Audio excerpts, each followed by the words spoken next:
Welcome back to another video. So how you can change or update your fingerprint and biometric option in Windows 11. So how you can do that, how you can activate your biometric option, or how you can remove or add your biometric fingerprint from your Windows device. So let's do this. Open the settings. Okay, you can search settings here, and also you can just click on settings icon. Okay, when you click on settings, you can see in left hand side there is a account option. When you click on account option, slide down little bit and you can see the sign in option. When you see the sign in option, click on sign in option, and now you can see the fingerprint option, fingerprint recognition Windows hello करके. Okay, so this is the one thing that you have to see. Okay, if you want to add your fingerprint, here you can add your fingerprint, okay, and activate it.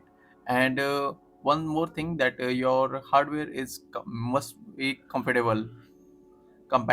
So if it is not compatible, it will not show here. Okay, so it will show like this, that your hardware is not compatible with this feature. Okay, so just you can remove it and you can add other fingerprint. Okay, so that's it for today. Thanks for watching. See ya in the next video. Okay, bye.